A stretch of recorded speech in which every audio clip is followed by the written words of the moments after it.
Hello everyone, स्वागत है आप सभी का विज्ञान वृक्ष के ऑनलाइन प्लेटफॉर्म पर। आज हम स्टार्ट करेंगे न्यूक्लियर केमिस्ट्री के क्वेश्चंस डिस्कस करना। और इस टॉपिक को आप रेडियो एक्टिविटी के नाम से भी जानते हैं। और ये जितने भी क्वेश्चंस आज के सेशन में डिस्कस होंगे, ये सारे के सारे आपके यूपीजीआईसी कह लो या फिर आपका आरपीएससी फर्स्ट ग्रेड की तैयारी कर रहे हैं, हर एक स्टेट के लिए पीजीटी एंट्रेंस एग्जामिनेशन के लिए ये particular session for the nuclear chemistry important रहने वाला है, बेनिफिशियल रहेगा। क्योंकि यहाँ पर जितने भी आप क्वेश्चंस देखेंगे, ये हर एक पेपर किसी ना किसी पीजीटी एंट्रेंस एग्जामिनेशन में या फिर किसी गवर्नमेंट एंट्रेंस एग्जामिनेशन में उठाया हुआ ही क्वेश्चन है। और जो रिपीटेडली ट्रेंड से पूछे जा रहे क्वेश्चन है वही यहाँ पे आपको देखने के लिए मिलेंगे। और ये जितने क्वेश्चन है, हर एक क्वेश्चन यहाँ पे आपको लेवल समझ में आएगा कि एग्जामिनेशन का लेवल इस पर्टिकुलर टॉपिक से क्या रहता है। बहुत हाई लेवल नेट गेट का नहीं पूछेगा वो आपसे आपसे यहाँ पे सिर्फ मास्टर्स लेवल तक का एडवांस क्वेश्चन पूछा जाएगा। और फिर बेसिक एनसीईआरटी को भी कवर किया जाता है। लेकिन एनसीईआरटी में आप न्यूक्लियर नहीं पढ़ते हैं तो जो भी आपका जैम और जो नेट के एमएससी में आपने जो लेवल पढ़ा होता है उतने ही लेवल का आपसे एग्जामिनेशन में पूछा जाएगा, अगर वो क्वेश्चन न्यूक्लियर से पर्टिकुलरली पूछता है। और जैसे कि हमने बात करी, पूरे स्टेट्स, पूरे ऑल ओवर इंडिया में से किसी भी स्टेट के entrance examination for the PGT post अगर आप अप्लाई कर रहे हैं तो ये पर्टिकुलर सेशन उसके लिए आपका बेनिफिशियल रहेगा।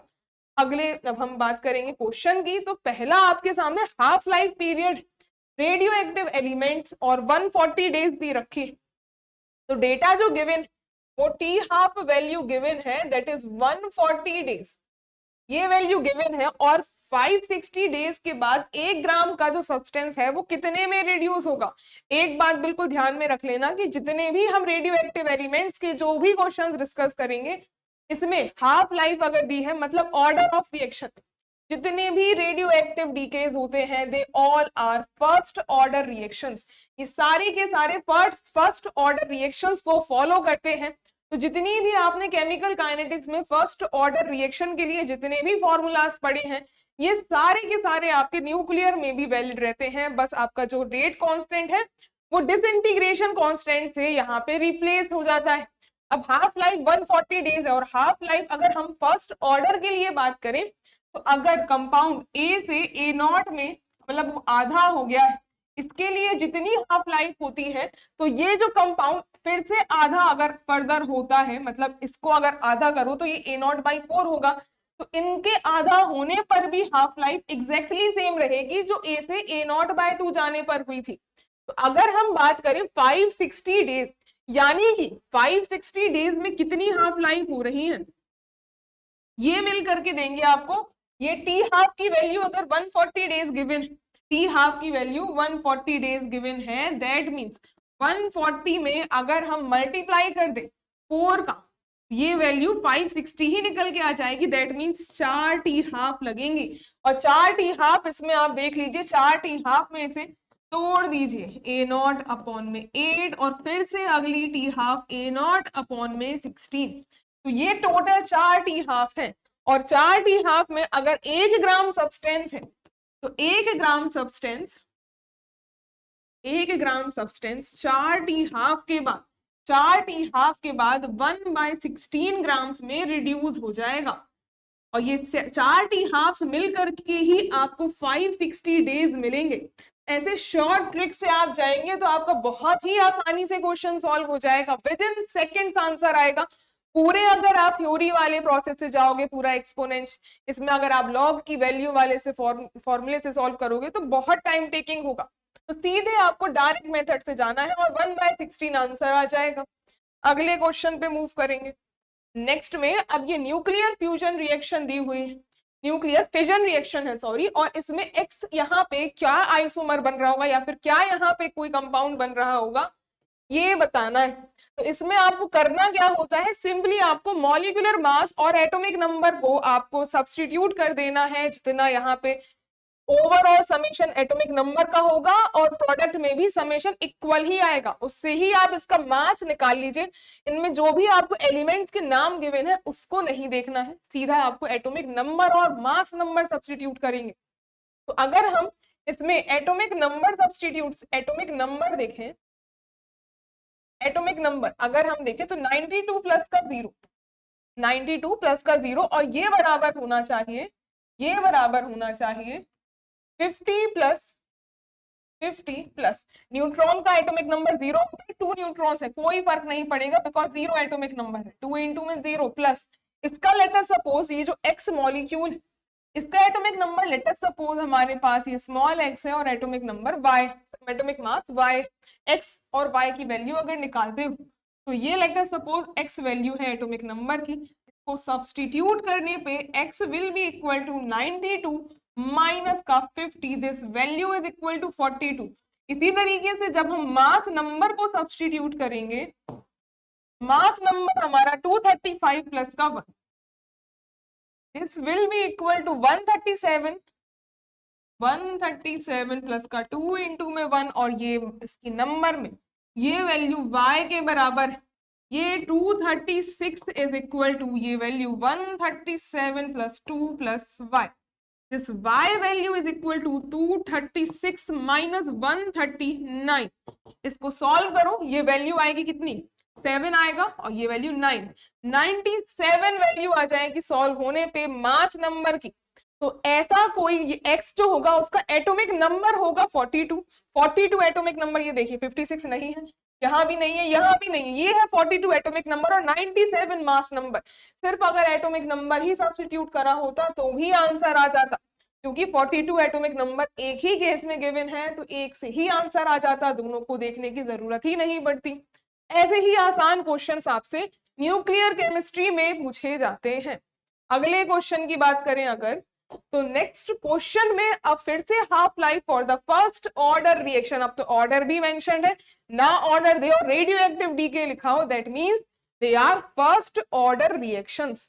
अब यहाँ पे जो ए से प्रोडक्ट मिल रहा है और टी हाफ है, ए से हमें मिल रहे हैं प्रोडक्ट्स और इसकी हाफ लाइफ बराबर है 200 सेकेंड्स, 200 सेकेंड्स और वैल्यू ऑफ रेट कांस्टेंट। तो फर्स्ट ऑर्डर काइनेटिक्स में जो भी टाइम होता है टी हाफ, वो आपकी इनिशियल अमाउंट पे तो डिपेंड करती नहीं है, डायरेक्टली इसका फॉर्मूला क्या होता है, यहाँ अगर हम वैल्यू ऑफ रेट कांस्टेंट देखें तो k बराबर होगा 0.693, 0.693 divided by T half, 0.693 divided by T half is 200 seconds. तो ये वैल्यू सेकेंड इनवर्स में निकल के आएगी यूनिट्स, और इसको सॉल्व करेंगे जब तो 2 से तो ये कंप्लीटली डिवाइड हो जाएगा और ये वैल्यू 23 और ये 4 6 5 ये सॉल्व होकर आएगी। तो ओवरऑल जब ये 100 ऊपर जाएगा, ये 100 वैल्यू ऊपर जाएगी, तो ये सॉल्व होने पर 0.346 into 10 to the power -2, 3.46 into में 10 to the power -3 second inverse, ये कंप्लीट सॉल्व होकर वैल्यू आ जाएगी 3.46 10 टू दी पावर -3 वैल्यू रहेगी, that is in the option number B, ये करेक्ट आंसर होगा। अगले में देखें अगर, तो रेडियो एक्टिव कंपाउंड फिर से दिया हुआ है, कोई भी एक्स कंपाउंड जो डीके हो रहा है और स्टेबल एलिमेंट वाई में कन्वर्ट हो रहा है, एंड ये इसका एटॉमिक नंबर मास नंबर का कॉम्बिनेशन की बात करें, लेड का होता है स्टेबल आइसोटोप। अब यहाँ number of alpha beta particles emitted in this process कितने होंगे, बहुत ही आसान है, कैसे अप्रोच करना है। जैसे मान लीजिए ये x इनिशियली 90 232 और ये डीके होकर के मिल रहे हैं आपको y इसका 82 और साथ में 208 एटॉमिक मास। कितने अल्फा और बीटा पार्टिकल इमिट हो रहे हैं, late us suppose alpha particle और ये रहे beta particle, x alpha particle निकले और इसी तरीके से मान लेते हैं वाई बीटा पार्टिकल्स निकल गए, वाई बीटा पार्टिकल्स निकल गए। अब अल्फा और बीटा में एटॉमिक नंबर मास नंबर का आपको कॉम्पोजिशन पता होना चाहिए। अल्फा होता है हीलियम वाला 24, बीटा -1 एटॉमिक नंबर और इसका मास नंबर होता है 0। तो ये कॉम्बिनेशन हो गया। आप इनको सब्सटीट्यूट करके एक्स और वाई की वैल्यू निकालो। अगर देखो हम पहले अगर मास नंबर सब्सटीट्यूट कर ले, क्योंकि मास जो है बीटा का 0 होता है, उससे ये वैल्यू 0 हो जाएगी y के टर्म्स में और x की वैल्यू निकल आएगी। तो अगर सबसे पहले करना क्या है, आप जो 0 वैल्यू वाला है उसको सब्सटीट्यूट करोगे। तो यहाँ हम मास नंबर को सब्सटीट्यूट करके ये बराबर होगा 232 is equal to 208 plus x, यहाँ पे 4 है अल्फा का, तो ये 4 इंटू में कैपिटल एक्स। इसी तरीके से जो बीटा है वो 0 हो जाएगा, तो y इंटू में 0, इससे x की वैल्यू निकल आएगी। ये तो टर्म 0 हो गया। 4x इज इक्वल टू, ये 8 है यहाँ पे, तो 204 सॉरी 224 वैल्यू आएगी। और ये x की वैल्यू सॉल्व होने पर, सॉरी 24 वैल्यू आएगी, ये 24 वैल्यू आएगी। और ये वैल्यू सॉल्व होकर x की वैल्यू 6 आ गई। दैट मीन्स अल्फा पार्टिकल्स, तो x जो वैल्यू है, अल्फा पार्टिकल्स हमारे पास 6 है। अब ये वैल्यू सब्स्टिट्यूट करके हम y की वैल्यू निकाल सकते हैं फ्रॉम मास नंबर से, तो हो गया। अब एटॉमिक नंबर से हम निकाल लेंगे y की वैल्यू। एटॉमिक नंबर को सब्स्टिट्यूट करेंगे, 90 इज इक्वल टू 82 प्लस ये x की वैल्यू 6 आई है, 6 इंटू में ये 2 इसका एटॉमिक नंबर है। और यहाँ जो y की वैल्यू है, y इंटू में -1 फॉर बीटा। अब ये सॉल्व करो तो 90 इज इक्वल टू 82 प्लस का 12, 82 प्लस का 12, और ये -1 है, दैट मीन्स माइनस का y हो जाएगा। इसको सॉल्व करने पे y को दूसरे साइड ले आओ, और ये वैल्यू कितनी आएगी, ये 94 हो जाएगी, माइनस का 90, माइनस का 90, y की वैल्यू निकल कर आ जाएगी 4। y की वैल्यू निकल कर आ चुकी है 4, तो ये कॉम्बिनेशन बनेगा मास। यहाँ पे y की वैल्यू 4, मतलब कि जो बीटा पार्टिकल्स हैं दैट आर 4, और जो अल्फा पार्टिकल्स हैं दे आर 6। तो 6 और 4 हमें निकालनी थी, पहले अल्फा जो कि 6 है, बाद में बीटा, तो 4, 6 4 कॉम्बिनेशन बनेगा। बी ऑप्शन यहाँ राइट आंसर होगा। अगले क्वेश्चन में अब 75% रिएक्शन कंप्लीट हो चुकी है, और इसके लिए 80 मिनट्स लग रहे हैं, और टाइम 50% कंप्लीशन के लिए क्या लगेगा, बिल्कुल वही शॉर्ट ट्रिक्स आपकी, बहुत आसानी से, शॉर्ट ट्रिक्स नहीं, इसी तरीके से ही फर्स्ट ऑर्डर रिएक्शन को हमेशा अप्रोच करना, कभी गलत आंसर नहीं आएगा, कभी गलत आंसर नहीं आएगा। जैसे फर्स्ट ऑर्डर रिएक्शन के लिए हमने क्या बोला था, ए से रिएक्शन जब A0/2 में जाएगी तो ये रिएक्शन 50% होती है, ये 50% रिएक्शन होती है। इसके बाद फर्दर जब ये A0 से A0/4 गई, मतलब ए से हमारे पास ये इसका 1/4 कॉम्पोजिशन हो गया, और ये आगे रिएक्शन 50% के बाद फिर से जो आधी जाएगी, ये फिर से आधी गई, मतलब 25% और बढ़ गई। तो ये जब A से A0/4 जाते हो, दैट इज 75%, ये इतने से इतने जाने में 25% रिएक्शन होती है, ये 25% रिएक्शन होती है। अब हमें 75% जो रिएक्शन है उसके लिए टाइम दिया हुआ है 80 मिनट्स, यानी कि A0 से A0/4 जाने में लग रहे हैं 80 मिनट्स, और पूछा है 50% कंप्लीशन के लिए, सेम रिएक्शन के लिए कितना टाइम लगेगा। देखो भाई, ये टी हाफ और ये टी हाफ वैल्यू बराबर रहने वाली है, और ये दो टी हाफ की वैल्यू बराबर दे रखी है 80 मिनट्स।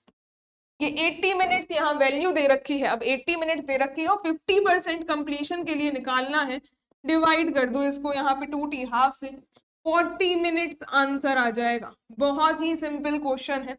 टी हाफ मतलब ये 50% रिएक्शन हुई है, आधी रिएक्शन उसको 50%, टी हाफ यहाँ पे वैल्यू आ चुकी है 40 मिनट्स, देखते ही आंसर आ जाएगा। बहुत ही सिंपली आंसर आ जाते हैं ऐसे क्वेश्चंस के। नेक्स्ट देखिए, appreciable the appreciable radioactivity of uranium mineral pitchblende is due to. देखो यूरेनियम जो है U3O8, यही इसका ओर होता है जिससे आप यूरेनियम को एक्सट्रैक्ट करते हैं, और इसमें जो रेडियो एक्टिविटी है वो किसकी वजह से होती है। जितने यूरेनियम यहाँ U3O8 दिखाई दे रहा है इसकी वजह से नहीं होती, जैसे कि आप यूरेनियम क्लिक कर दो, लेकिन ये थियोरिटिकल कंसेप्ट है, और इसकी जो रेडियो एक्टिविटी है उसका रीजन होता है रेडियम, जो कि बहुत माइन्यूट अमाउंट्स में प्रेजेंट होता है। It is present in minute amounts, मतलब बहुत ही स्मॉल अमाउंट में, minute amount in pitch blend यानी कि O3O8, और यही रीजन होता है इसकी रेडियो एक्टिविटी का। अगले क्वेश्चन में देखिए, नेक्स्ट है penetrating power of alpha beta and gamma rays का ऑर्डर निकालना है, और यही सेम क्वेश्चन CSIR नेट में भी पूछा जा चुका है, तो ये इंपॉर्टेंट क्वेश्चन है। अब ये UPPSC GDC का यानी कि गवर्नमेंट डिग्री कॉलेज का क्वेश्चन है, जो कि GIC एग्जामिनेशन के लिए इक्वली इंपॉर्टेंट होता है। क्योंकि होता क्या है, यही क्वेश्चन घूमते रहते हैं अलग अलग पेपर्स में, ज्यादा नए क्वेश्चंस बनते नहीं है, वही क्वेश्चन थोड़ा बहुत लैंग्वेज घुमा फिरा के आपको अगले पेपर में मिलेगा। और कई बार तो लैंग्वेज भी नहीं घुमाता, पूरा एज इट इज क्वेश्चन आपको देखने को मिलता है ये पूरे यूपी के एग्जामिनेशंस में। चाहे यूपी के एग्जामिनेशन कह लो, चाहे आप आरपीएससी फर्स्ट ग्रेड में, एज इट इज क्वेश्चन आ जाते हैं किसी दूसरी पीजीटी वाले। अब ये देखिए अल्फा बीटा गामा रेज की अगर हम पेनिट्रेटिंग पावर की बात करें तो अल्फा रेज, अगर ये तो पूरा का पूरा आपको ये पता ही होना चाहिए वैसे तो, पेनिट्रेटिंग पावर अल्फा की सबसे कम होती है, फिर बीटा की, और फिर होती है गामा की। गामा की पेनिट्रेशन पावर सबसे ज्यादा होती है। किसमें कितनी पावर होती है वो भी देख लेते हैं। जैसे अगर जो अल्फा रेज है, अगर आप किसी पेपर से पास करते हो, ये एक पेपर है, अगर हम पेपर से पास करते हैं तो इससे ये रेस पास हो जाएंगी, इससे तो ये सॉरी ये जो है कुछ अगर थिन शीट्स ऑफ हमने पेपर ले लिया तो इससे ये पास हो जाती है, ये इजीली पेनिट्रेट कर गया। अगले केस में अगर बीटा रेस देखो, बीटा रेस के सामने आप पेपर की शीट्स रखते हो, ये पेपर को तो पेनिट्रेट कर जाएंगी, लेकिन अगर इसी में ये इससे पेनिट्रेट कर जाएंगी, लेकिन फिर उसके आगे अगर हमने कोई एल्यूमिनियम फॉइल लगा दी, अगर हमने एल्यूमिनियम फॉइल रख दी तो इसके आगे ये पेनिट्रेट नहीं कर पाएंगी, ये एल्यूमिनियम फॉइल को पेनिट्रेट नहीं कर पाती। वहीं अगर हम गामा रेज देखें तो गामा रेज जो है ये पेपर से भी पास कर जाती हैं, ये पेपर से भी पास कर जाएंगी और ये एल्यूमिनियम को भी पास कर जाएंगी। और फिर उसके आगे अगर आपको इसको पेनिट्रेट रोकना है तो या तो कोई सीमेंट काइंड का आइटम लेना पड़ेगा या फिर कोई ब्रिक काइंड ऑफ, तो फिर उस केस में ये रुकती है, या तो आपको कोई सीमेंट या फिर ऐसा कोई ब्रिक, मतलब काफी हार्ड मटेरियल लेना पड़ता है तब ये रुकती है। मतलब कहने का क्या है कि अल्फा रेज पेपर को भी पास कर जाएंगी, बीटा रेज पेपर को पास करती हैं लेकिन एल्यूमिनियम फॉइल को नहीं, और जो गामा रेज होती है वो पेपर को भी पास कर जाती है, एल्यूमिनियम फॉइल को भी पास कर जाएंगी, और वो रुकती है जैसे कोई वॉल आ जाए सीमेंट की तब ये रुकती है। सबसे ज्यादा पेनिट्रेशन पावर, मतलब किसी चीज को पेनिट्रेट कर जाना, उसके आर पार निकल जाने को ही पेनिट्रेशन पावर कहते हैं, जो कि हाईएस्ट होती है गामा रेज की, फिर बीटा की, फिर अल्फा की। ये ए ही ऑप्शन में गिवन है।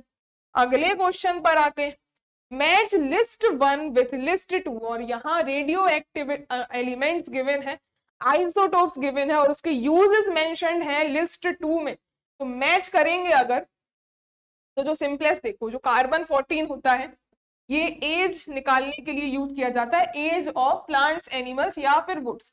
तो ये age of plants animal, age या फिर इसको साइड से ही लिख लो, जो 14 कार्बन है, एज ऑफ प्लांट्स एनिमल्स या फिर वुडन या वुड्स जो आपको फॉरेस्ट में मिलती हैं, तो इनकी एज निकालने के लिए, और स्पेशली इसमें 14 कार्बन जो आइसोटोप होता है, कार्बन डेटिंग मेथड इसे कहा जाता है, और ये रहा एज ऑफ वुडन आर्टिफैक्ट्स। इसके बाद जो कोबाल्ट 60 वाला आइसोटोप है, ये रेडियो एक्टिविटी वाला एलिमेंट होता है, तो ये इसमें रेडियो एक्टिविटी के थ्रू आप इसको कैंसर ट्रीटमेंट के लिए यूज करते हैं, रेडियो एक्टिव एलिमेंट्स को कैंसर ट्रीटमेंट के लिए यूज किया जाता है। फिर अगर आयरन की बात करें तो ये बॉडी में, ह्यूमन बॉडी में यूज किया जाएगा और deficiency of red blood cells के लिए ही यूज किया जाता है। इसी वजह से कहते हैं कि अगर बॉडी में आयरन की कमी हो रही है तो लोहे के बर्तन में खाना बनवाना चाहिए, और उससे ही आपकी आयरन की डिफिशियंसी कम होती है। अब फॉस्फोरस, फॉस्फोरस बनता है, एग्रीकल्चरल यूज होता है इसका, एग्रीकल्चर में यूज होता है। एक दो ही पता होंगे काम चल जाएगा, जैसे कि अगर कार्बन 14 डी वाला पता होता एज के लिए, कार्बन डेटिंग मेथड, तो डी थर्ड से मैच करता, अरे डी तो सब जगह थर्ड से मैच कर दिया, लेकिन अगर कोबाल्ट 30 कैंसर ट्रीटमेंट के लिए तो ये फोर्थ से मैच कर रहा है। इसी तरीके से आयरन रेड ब्लड सेल्स के लिए तो बी वाला मैच कर रहा है फर्स्ट से, बी वाला फर्स्ट से सिर्फ एक ही जगह मैच कर रहा है, ये रहा सी ऑप्शन में, और ये सेकंड, और ये 4 और 3, तो ये सी ऑप्शन इसका राइट आंसर हो जाएगा। अगले केस में अब दिया हुआ है कि कितने टाइम लगेगा, मतलब कितने इयर्स लगेंगे, 80 ग्राम ऑफ सैंपल है, 14 कार्बन यहाँ पे आइसोटोप दिया है, और टी हाफ भी गिवन है कि 80 ग्राम सैंपल को 20 ग्राम रिड्यूस होने में कितना टाइम लगेगा, और ये अगर यहाँ दिया हुआ है ये सारी चीजें, तो ये पूरी की पूरी बात क्लियर है कि ये कार्बन 14 यानी कि carbon dating method radio activity की तरफ मूव कर जाना, बिकॉज ये रेडियो एक्टिव एलिमेंट होता है। कार्बन 14 ये रेडियो एक्टिव आइसोटोप है, this is radio active isotope, और रेडियो एक्टिव आइसोटोप यानी कि रेडियो एक्टिविटी की बात आ गई।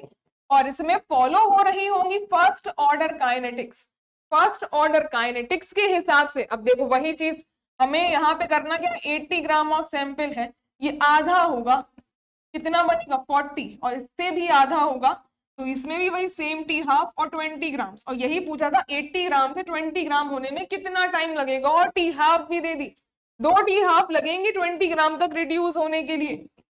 80 ग्राम से 20 ग्राम तक जाने के लिए, 80 ग्राम से 20 ग्राम जाने के लिए 2 टी हाफ लग रही है, और ये 2 टी हाफ बराबर कितना हो जाएगा, 1 टी हाफ दी हुई है 2 इंटू में 5760 ईयर्स, ये वैल्यू सॉल्व होकर आएगी 2, ये 5 और ये 11520 ईयर्स, 11520 ईयर्स, ये रहा बी ऑप्शन करेक्ट।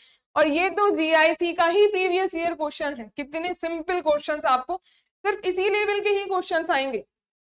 या तो ये फर्स्ट ऑर्डर काइनेटिक्स में हाफ लाइफ से आपसे ये अमाउंट पूछेगा कितना रिड्यूस हुआ, या फिर हमने जो यहाँ अल्फा बीटा पार्टिकल्स कितने इमिट हो रहे हैं, जो कि आप मास नंबर या फिर एटॉमिक नंबर को सब्स्टिट्यूट करके निकाल पाओगे, वैसे ही क्वेश्चंस आपसे पूछे जाएंगे, या फिर एप्लीकेशन वाले पार्ट के कुछ थ्योरेटिकल क्वेश्चंस होंगे। अब नेक्स्ट में ये क्वेश्चन तो आपको बहुत भारी भरकम सा नजर आएगा, जिसमें दिया है जो कार्बन 14 है, टी हाफ गिवन है, हाफ लाइफ पीरियड की, ये प्रोड्यूस हो रहा है अपर एटमॉस्फेयर में कॉस्मिक रेस की रिएक्शन से, जिसमें कंसंट्रेशन, इनिशियली कंसंट्रेशन बोल रहा है कि 14 काउंट्स पर मिनट, ये पर मिनट पर ग्राम ऑफ कार्बन कैटन, पर मिनट और पर ग्राम, यहाँ पे कार्बन डेटिंग का, और sample from brute from N ancient Egyptian Tom gives activity of 7 counts पर मिनट। और एक एंशिएंट का बोल दिया कि जो अब दूसरे में आपको बोल दिया गया है कि ये 7 काउंट्स पर मिनट और पर ग्राम, वही सेम सैंपल का दे दिया गया है। और age of the wooden sample calculate करनी है, age of the wooden sample अगर यहाँ कैलकुलेट करनी है, तो यहाँ पे अब टाइम अगर निकालने को बोल दिया गया, अब आप यहाँ खुद ही देखो, अब यहाँ पे आप खुद ही देखो कि ये जो कंसंट्रेशन कॉस्मिक रेज मेंटेन्ड है अपर एटमॉस्फेयर में 14 काउंट्स में, तो ये आधा कंसंट्रेशन हो गया। अगर 14 काउंट पर मिनट को आप एक यहाँ पे एक अमाउंट की तरह ही लो, अगर इसे आप एक अमाउंट की तरह ही लो, अगर हम इसे अमाउंट की तरह लेते हैं, तो ये जो 14 से 7 पे जा रहा है, दैट मीन्स ये आधा हो रहा है, this is the T half only. और ये टी हाफ तो आपको गिवन ही है, पेन भी नहीं चलाना था इस क्वेश्चन में, तो बिल्कुल पेन भी नहीं चलाना था, 14 से 7 हाफ ही हो रहा है, और हाफ लाइफ गिवन ही है, और यही इसका करेक्ट आंसर मेंशन्ड है इसकी आंसर की में, बिल्कुल सेम जो टी हाफ है वही इसका आंसर होगा जो गिवन है, पेन भी नहीं चलाना था, ऐसा क्वेश्चन था। और देखने में लैंग्वेज देख के तो आधे बच्चे ही डर जाएंगे और छोड़ देंगे क्वेश्चन को कि अरे बड़ा भारी भरकम क्वेश्चन है, इसको तो सॉल्व करने में टाइम लगेगा, इसमें तो पेन भी नहीं चलाना था।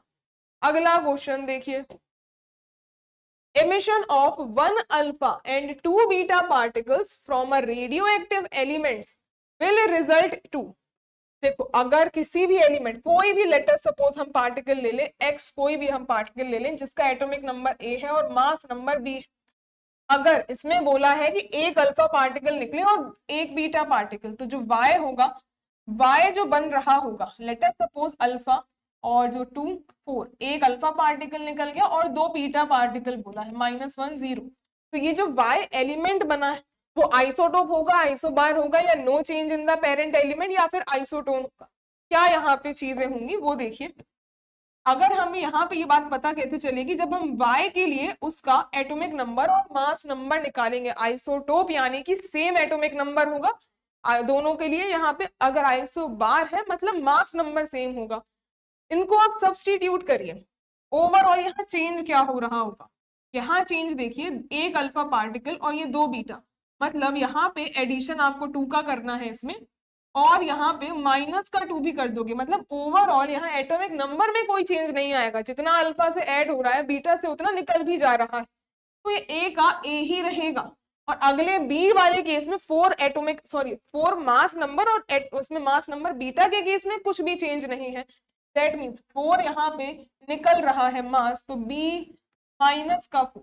तो इस दोनों से हमें ये पता चलता है एक्स में और वाई में, एक्स में और वाई में इन दोनों में एटॉमिक नंबर सेम है, यहाँ पे एटॉमिक नंबर सेम रहेगा, एटॉमिक नंबर सेम रहेगा, that means atomic number same जो होते हैं उन्हें आइसोटोप्स कहा जाता है, और अगर मास नंबर सेम होता है तो उन्हें आइसोबार्स कहा जाता है। यहाँ पे एटॉमिक नंबर सेम निकल के आया है, दैट मीन्स ये एक्स और वाई एक दूसरे के आइसोटोप्स होंगे, तो ये x is an isotope of y, parent element ये रहा x, और जो y है उसका सॉरी उसका आइसोटोप होगा, उसका आइसोटोप होगा। अगले क्वेश्चन पर आते, अगले क्वेश्चन में एल्यूमिनियम 13 और 27 by alpha N reaction forms radioactive isotope y। अब ये एक्स वाई रिएक्शंस को लिखा कैसे जाता है ये देखिए, ये रिएक्शंस कुछ इस तरीके से हैं कि एल्यूमिनियम 13 और ये 27 अल्फा एन और यहाँ से आइसोटोप x बन रहा है, ऐसी रिएक्शन भी आपको लिखकर दे सकता था। अब बोला क्या है, further disintegrates into silicon by emitting a positron, और पॉजिट्रॉन इमिट करके रेडियो एक्टिव आइसोटोप y बन रहा है।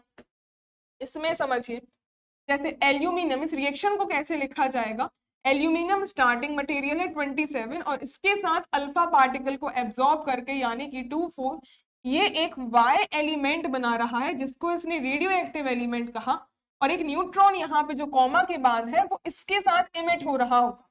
इनको आप बैलेंस करिए, इनको आप बैलेंस करिए और x का एटॉमिक नंबर और मास नंबर कैलकुलेट कर लो, वही यहाँ पे निकालना है। यहाँ अगर 13 और 2 मतलब ये टोटल 15 है, यहाँ एटॉमिक नंबर में कोई चेंज नहीं है, तो इसका एटॉमिक नंबर कितना होगा, 15 ही होगा, ये 15 ही होगा। और मास नंबर देखो 27 प्लस का 24 यानी कि 33 नहीं 31 और 31 में यहाँ पे 1 है, दैट मीन्स यहाँ टोटल 31 चाहिए, तो ये 30 रहेगा और 30 प्लस 1 मिलके 31 दे देगा।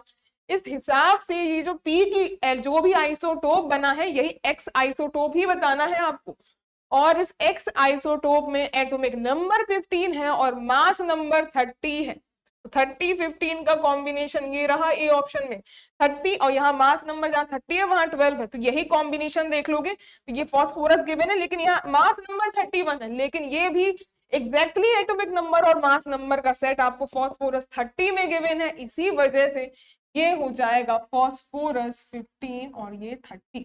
और इससे ही बोला है कि एक सिलिकॉन 14 और 30 फॉर्म हुआ है, पॉजिट्रॉन इमिट हुआ है, पॉजिट्रॉन होता है 10, दिस इज पॉजिट्रॉन, और ये पॉजिट्रॉन बिल्कुल वही सेम रिएक्शन हो जाएगी जिससे ये एटॉमिक नंबर ये पॉजिट्रॉन में 1 होता है, पॉजिट्रॉन 1 या फिर एक सेकेंड, पॉजिट्रॉन हमने सही लिखा था सिलिकॉन, और ये दिया हुआ था 14 और ये 30, पॉजिट्रॉन होता है ये P में यहाँ पे 1 और ये 0। इस पर्टिकुलर से ही आपको इस पर्टिकुलर X फॉस्फोरस से ये डिसइंटीग्रेट होकर मिल रहा है पॉजिट्रॉन, ये 30 से 30 एटॉमिक नंबर सेम रहेगा, मास नंबर सेम रहेगा, और एटॉमिक नंबर 14 प्लस 1 मिलके 15 आपको मिल जाएंगे। तो ऑप्शन यहाँ पे ए ही करेक्ट होगा, ए ही ऑप्शन राइट आंसर होगा।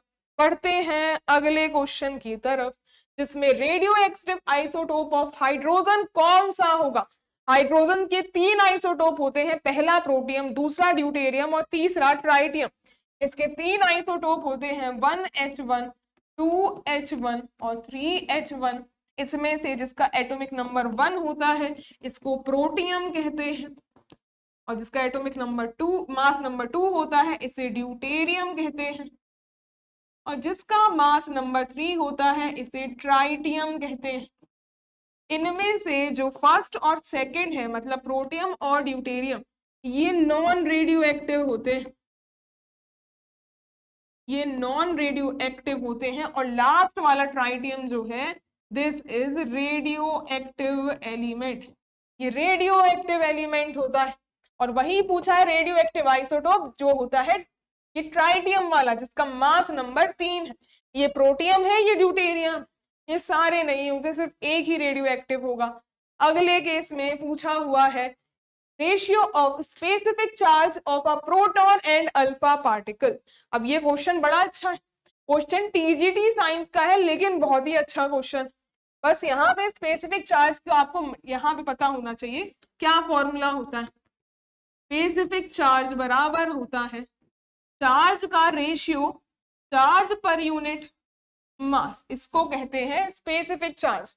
अब प्रोटॉन के केस में देखिए, अगर यही स्पेसिफिक चार्ज अगर हम प्रोटॉन के केस में निकालें तो प्रोटॉन में चार्ज कितना होता है।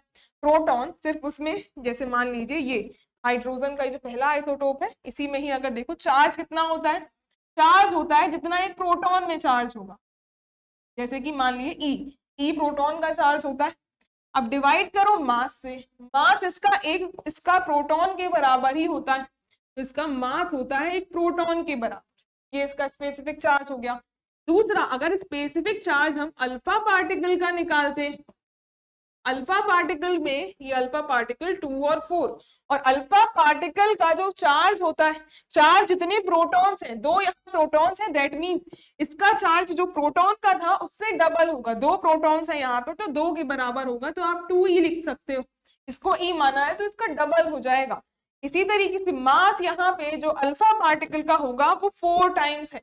तो यहाँ पे इसका 1 था, यहाँ पे 4 times of mass of proton, 4 times of mass of proton. और ये हमने स्पेसिफिक चार्ज निकाल लिया है।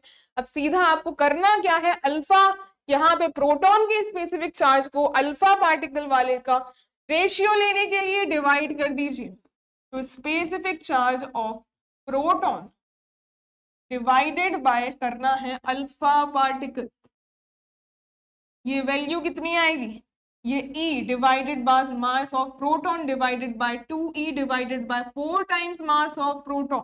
तो ये सॉल्व करने पे ये E से E कटेगा, मास ऑफ प्रोटॉन से ये कट जाएगा, तो ये 4 डिवाइडेड बाय 2, ये रेशियो 2:1 आ जाएगा। 2:1 यहाँ आ जाएगा। ऑप्शन नंबर ए करेक्ट होगा, ऑप्शन नंबर ए करेक्ट होगा। है तो बहुत ही सिंपल आसान क्वेश्चन, लेकिन यहाँ पे स्पेसिफिक चार्ज की वजह से लोगों को थोड़ी सी मिस्टेक कर देंगे, क्योंकि वो मास और चार्ज में कंफ्यूज हो जाते हैं।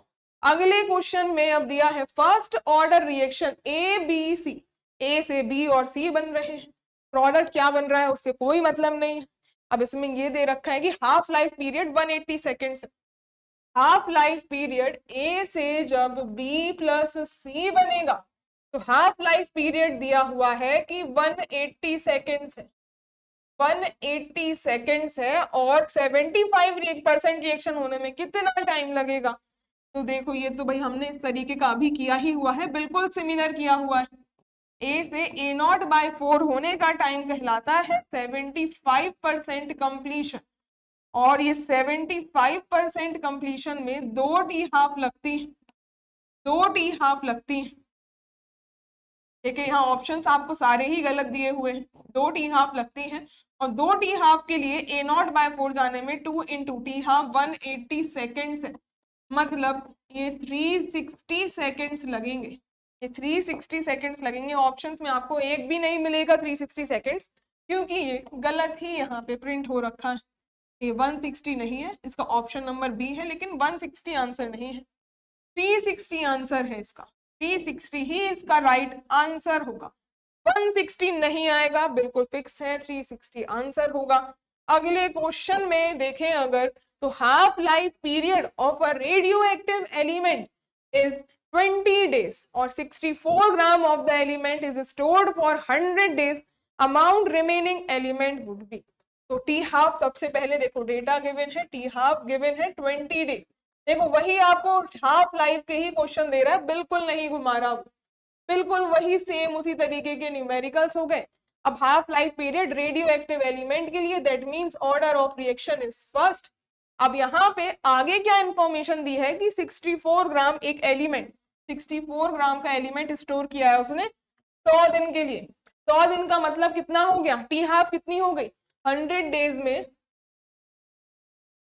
100 डेज में कितनी टी हाफ होंगी, एक टी हाफ अगर 20 डायरेक्टली समझ में आ सकता है, 5 बार 20 कर दो तो ये 5 आ जाएगा, मतलब ये 5 टी हाफ है, 5 टी हाफ है, दिमाग से आप सीधे सीधे निकाल लोगे।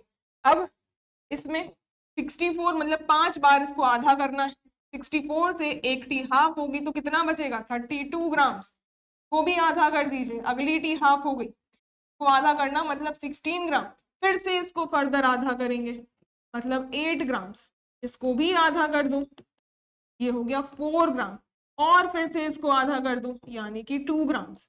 बिल्कुल सीधे सीधे आधा करना, बहुत सिंपल क्वेश्चन।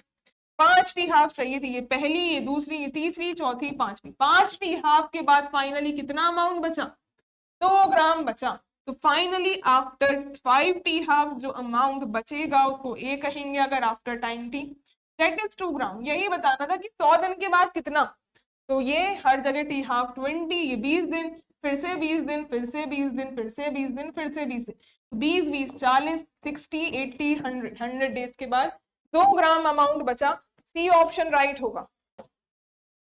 अगले में अल्फा बीटा पार्टिकल्स कितने इमिट होंगे अगर रेडॉन यहाँ पे इस आइसोटोप को हम इसके स्टेबल आइसोटोप लेड वाले में कन्वर्ट कर देते हैं, तो बिल्कुल वही सेम अल्फा बीटा एक जो हमने क्वेश्चन किया था वैसे ही आपको इसमें प्रोसीड करना है। रेडॉन यहाँ 84 इसका एटॉमिक नंबर है, 218 मास नंबर है, ये डिसइंटीग्रेट होकर के मिल रहा होगा लेड 82 और साथ में 206, मान लेते हैं अल्फा पार्टिकल कितने, यही पूछा अल्फा पार्टिकल कितने और साथ में बीटा पार्टिकल कितने, -10। लेटर सपोज ये x गए और ये वाले y एलिमेंट यहाँ पे y पार्टिकल्स इमिट हो गए। बिल्कुल सेम पहले मास नंबर से करेंगे क्योंकि मास नंबर बीटा का 0 है तो x की वैल्यू निकल आएगी, तो हम मास नंबर के बेसिस पे पहले सब्स्टिट्यूट अगर करें तो मास यहाँ पे 218 बराबर 206 और ये 4 इंटू में x और ये 0 हो जाएगा। अब ये 4x बराबर 218 माइनस ये वैल्यू आ जाएगी 12, x की वैल्यू आ जाएगी 3, x की वैल्यू आ जाएगी 3, मतलब ये जो अल्फा पार्टिकल्स हैं वो 3 है। और इसी तरीके से एटॉमिक नंबर को कर दो सब्स्टिट्यूट, एटॉमिक नंबर जब करेंगे देन 84 बराबर 82 this is equal to 4 times x की वैल्यू निकल, सॉरी 4 नहीं, अभी एटॉमिक नंबर है तो 2 होगा, इनटू में x की वैल्यू आ चुकी है 3 प्लस, और यहाँ पे y की वैल्यू निकालनी है तो y इंटू में माइनस का 1, ये होगा बराबर ये 84 इज इक्वल टू 82 प्लस का 6 माइनस का y, ये y अगर इस साइड लेकर आते हो तो 82 प्लस का 6 ये वैल्यू निकल के आएगी 88 और ये माइनस का 84, दिस इज इक्वल टू 4, 3 एंड 4 वैल्यू आ जाएगी।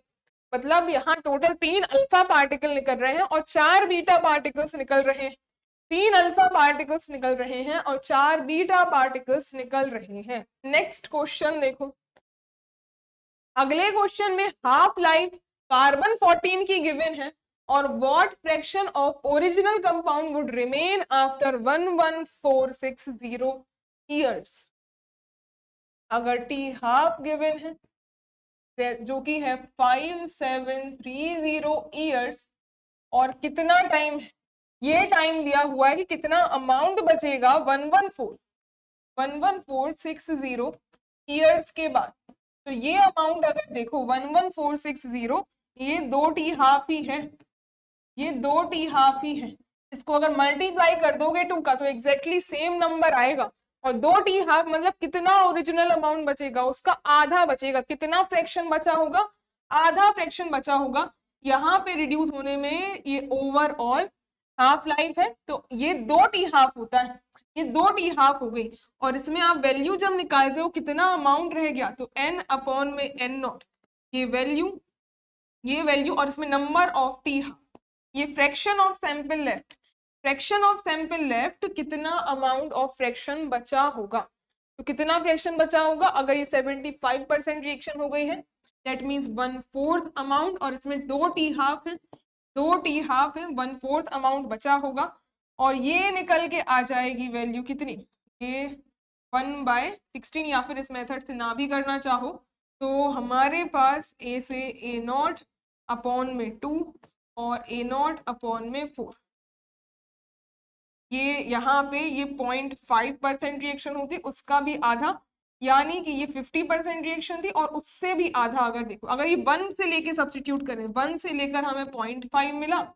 इसका भी आधा मतलब 0.25। तो फ्रैक्शन निकालना था कि कितना अमाउंट बचा होगा। फ्रैक्शन अगर देखो 1 से आधा होता तो 0.5 फ्रैक्शन होता, उससे भी आधा मतलब कि 0.25 बचा होगा, एक टी हाफ और ये दूसरी टी हाफ। यही पूछा हुआ था, इसको ही पूरा कंप्लीट करने में 11460 ईयर्स लगेंगे, दैट मीन्स 2 टी हाफ का टाइम रिक्वायर्ड होगा। तो 0.25 fraction of time would be used. और इससे ही अगर और टी हाफ अगर टाइम बढ़ा देता, इसका भी आधा करते चले जाते और ये मिलता आपको 0.125 और इसका भी आधा करते तो 0.0625 तरीके से आधा करते जाते। जितना यहाँ टाइम दिया होता, जहां तक टाइम कंप्लीट होता जाता उतना ही फ्रैक्शन हो जाता। तो ये सिंपलेस्ट वे से मैं आपको बता रही हूँ और ऐसे ही आप अप्रोच करेंगे तो आप इजीली अटेम्प्ट कर लोगे, क्योंकि कंफ्यूजन क्रिएट नहीं करनी है, टाइम नहीं होता आपके पास पेपर में, तो जल्दी सॉल्व करने वाला मेथड ही आपको यहाँ पे करना है अटेम्प्ट, ज्यादा लेंथी प्रोसेस से नहीं जाना है। अगले में पूछा है कि रेडियो एक्टिव डीके, ये आयोडीन 129 का KICL4 में जब ये डिसइंटीग्रेट होगा तो क्या मिलेगा। देख सकते हो सारे ऑप्शन में कि एक बीटा पार्टिकल निकल रहा होगा और ये बीटा पार्टिकल अगर इसमें ये देखो KICL4, ये टूटेगा K पॉजिटिव में और ये है KICL4, तो K पॉजिटिव में और ICL4 नेगेटिव में, इन दो आयंस में ये डिसइंटीग्रेट हो रहा होगा। और आयोडीन ये अगर देखा जाए तो ये मिलेगा आपको ICL4 माइनस, और ICL4 माइनस यानी कि ओवरऑल यहाँ पे इसका एटॉमिक नंबर तो वहां सेम ही रहेगा, 129 वाला ही रहेगा और एक बीटा पार्टिकल निकल रहा होगा, बीटा पार्टिकल यानी कि -1 और 0 वाला, तो ओवरऑल ये सेम ही रहेगा। देखो XE, ये जो सिस्टम दिया है कि XeCl3 ये नहीं होगा, बिकॉज ये जो I- होता है halogen, I- is equivalent to xenon, it is equivalent to xenon, तो ये मिलकर के ये इक्विवेलेंट किसके होगा, ये जीनोन के इक्विवेलेंट होगा Cl4 माइनस, XeCl4 माइनस हट जाएगा बिकॉज I- से ही हमने इसको सब्स्टिट्यूट किया है और ये बीटा -1 यहाँ से निकल जाएगा। तो ये आप ये XeCl2 ये चेंज नहीं होगा क्लोरीन का, सिर्फ यहाँ पे XeCl4 और एक बीटा पार्टिकल निकल जाएगा and A will be the right answer, A will be the right answer. अगले क्वेश्चन में देखिए, नेक्स्ट में लिस्ट 1 और लिस्ट 2 को मैच करना, वही लिस्ट 1 में आपको आइसोटोप्स गिवन है और राइट में उसके फंक्शंस हैं लिस्ट 2 में। कार्बन डेटिंग का हमने देख लिया था, हम इसको या तो इसको एज ऑफ प्लांट्स या वुड्स और हम प्लांट्स और एनिमल्स की एज के लिए यूज करते हैं बाय कार्बन डेटिंग मेथड, और ये कार्बन 14 का आइसोटोप यूज किया जाता है इसमें, 14 कार्बन, बिकॉज यही इसका रेडियो एक्टिव आइसोटोप होता है, 12 वाला आइसोटोप कार्बन का रेडियो एक्टिव नहीं होता।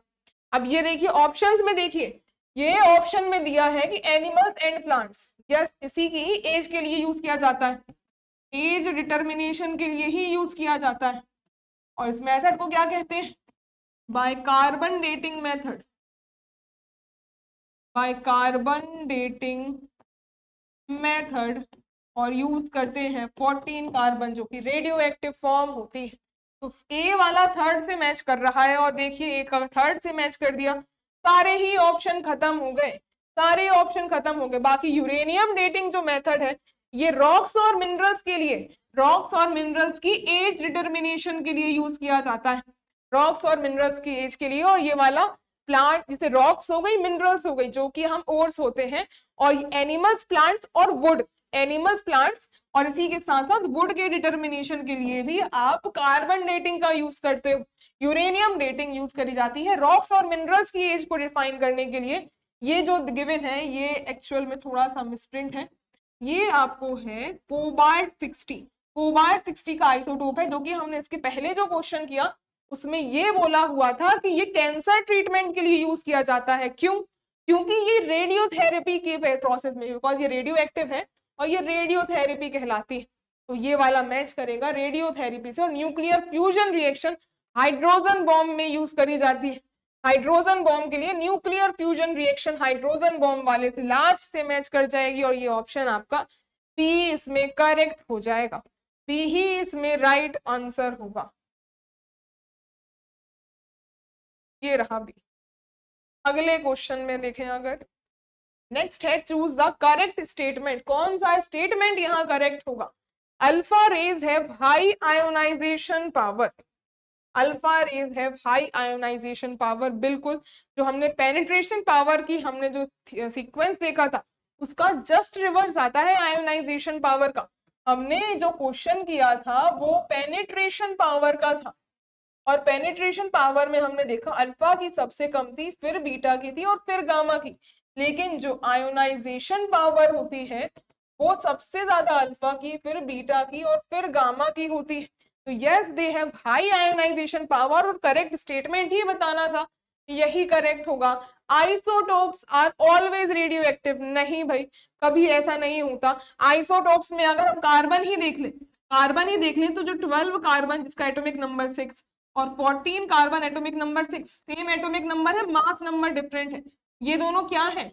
ये आइसोटोप्स ही तो हैं। लेकिन जो 12 कार्बन वाला होता है ये नॉन रेडियो एक्टिव होता है, ये रेडियो एक्टिविटी नहीं दिखाता। इसी वजह से जो कार्बन कंटेनिंग कंपाउंड की हम केमिस्ट्री पढ़ते हैं पूरी ऑर्गेनिक में, इसका जो कंसंट्रेशन होता है ऑल ओवर अगर यूनिवर्स में देखा जाए तो ये कुछ पॉइंट में ही एग्जिस्ट करता है, 0.1% समथिंग इसका एग्जिस्टेंस होता है, because this is radio active elements, और इसको ही हम कार्बन डेटिंग में यूज करते हैं। इसी के अलावा एक और एग्जाम्पल देखना चाहो जो हम देख चुके हैं अभी ऑलरेडी, अगर हम इसके आइसोटोप्स देखें हाइड्रोजन वाले, इनके हाइड्रोजन के आइसोटोप्स की भी हमने बात करी थी, जिसमें क्लियरली मेंशन था, हमने क्वेश्चन किया था कि सिर्फ यही रेडियो एक्टिव होता है, सिर्फ यही रेडियो एक्टिव होता है और ये दोनों रेडियो एक्टिव नहीं होते। These are non radioactive elements, these are non-radioactive elements। तो isotopes are always radioactive, ऐसा नहीं होगा, इसीलिए ये गलत है। Beta rays are deflected towards cathode when the electric field is applied। देखो जो बीटा रेज है, बीटा रेज में हमने देखा था -10 यहाँ ऐसा चार्ज होता है, ये नेगेटिवली चार्ज होती है, और नेगेटिवली चार्ज होने का मतलब है ये अपने ऑपोजिट चार्ज को अट्रैक्ट करेंगी, ये जाएंगी goes to positively charge electrode, और जो पॉजिटिवली चार्ज इलेक्ट्रोड मिलेगा इन्हें वो एनोड होता है, कैथोड नेगेटिवली चार्ज होगा, तो ये एनोड पर जाएंगी, और एनोड की जगह यहाँ कैथोड लिखा है, कैथोड पर नहीं जाएंगी। Gamma rays are negatively charged particles. Gamma rays का अगर कॉम्पोजिशन देखो, गामा रेज 0 ना एटॉमिक नंबर ना इसका मास नंबर होता है, ये न्यूट्रल होती है, इसमें प्रोटॉन होगा तभी तो चार्ज आएगा, प्रोटॉन ही नहीं है, चार्ज ही नहीं है, ना प्रोटॉन है ना न्यूट्रॉन है ना इलेक्ट्रॉन है, कुछ नहीं है, न्यूट्रल होती है, नेगेटिवली चार्ज नहीं, न्यूट्रल होंगी। तो सब स्टेटमेंट गलत है ये। अगले क्वेश्चन को देखिए, नेक्स्ट में क्या कह रहा है कि थोरियम का एक आइसोटोप अल्फा पार्टिकल और 2 बीटा पार्टिकल लॉस कर रहा है, तो प्रोडक्ट क्या बन रहा होगा, देखते हैं। वैसे कोई भी कभी भी अगर कोई भी एलिमेंट जो है एक अल्फा और 2 बीटा पार्टिकल लॉस करेगा, कोई भी XYZ एलिमेंट हो, एक अल्फा और 2 बीटा पार्टिकल अगर लॉस कर रहा है, तो फिर उसके लॉस के बाद क्या मिलेगा आपको, उसका आइसोटोप मिलेगा। ये हमने एक कहानी देख भी ली है एक क्वेश्चन में ये कहानी देख भी चुके हैं। तो बाकी अगर डायरेक्टली देखना चाहो, आइसोटोप मतलब सेम एटॉमिक नंबर, आंसर तो ये डी आएगा जिसमें 90 इसका एटॉमिक नंबर। बाकी आप यहाँ पे इसको लॉन्ग मेथड से करना चाहो तो लॉन्ग मेथड देख लो, बाकी एग्जाम में मत करना ऐसा, एग्जाम में ऐसा मत करना। कोई भी लेटर सपोज एक्स यहाँ पे कंपाउंड फॉर्म हो रहा होगा और 2 अल्फा पार्टिकल निकले, तो अल्फा 2 4 और बीटा पार्टिकल्स निकले हैं, और एक अल्फा निकला है और 2 बीटा पार्टिकल्स निकले हैं -1 0। अब इसमें आप सब्स्टिट्यूट करके आप यहाँ x का, letter suppose a atomic number है, इसका b, तो जब हम इसके एटॉमिक नंबर को सब्स्टिट्यूट करेंगे तो ये value 90 is equal to a plus का 2 माइनस का 2।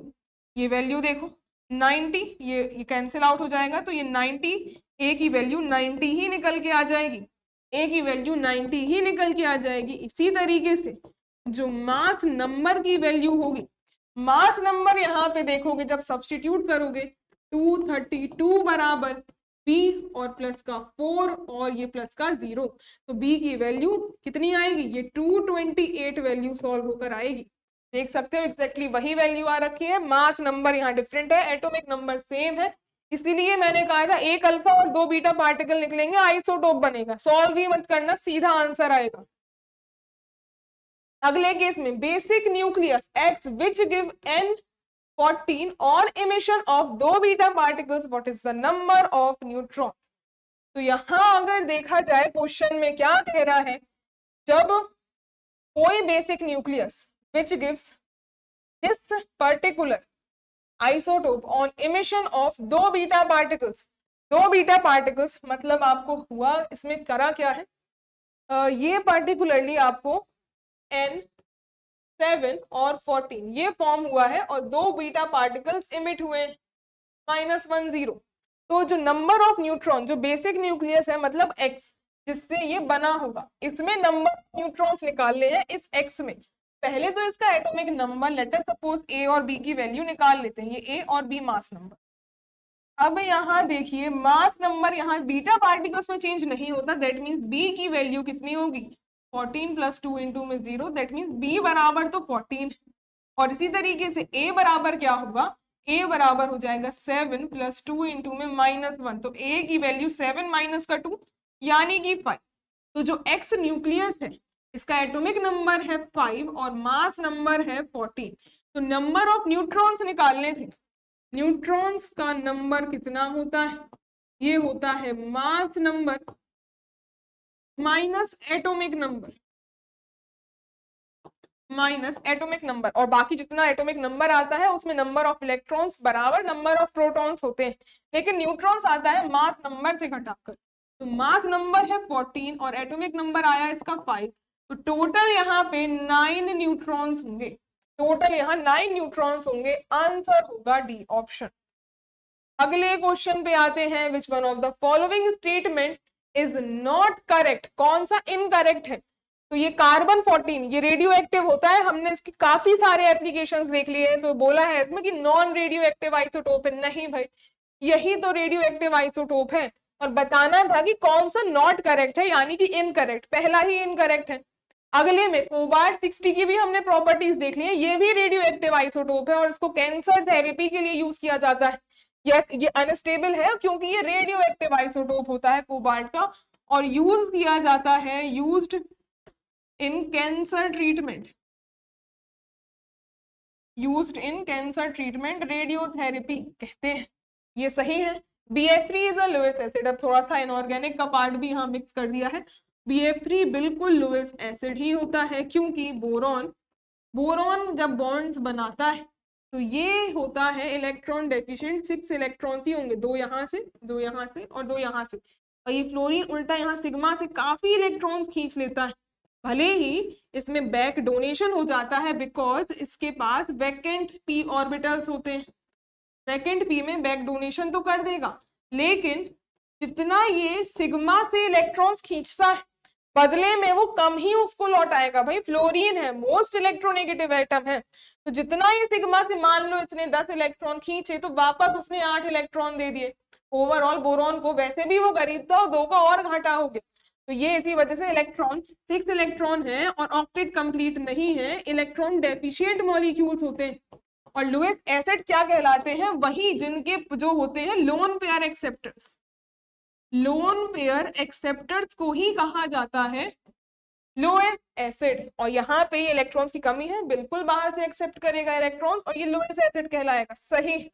Cyanide is a very strong ligand, बिल्कुल साइनाइड, ये कोऑर्डिनेशन केमिस्ट्री में जब हम लिगेंड देखते हैं, कोऑर्डिनेशन कंपाउंड्स फॉर्म होते हैं, देन इन दैट केस यहाँ पे स्ट्रॉन्ग लिगेंड की तरह ही वर्क करेगा।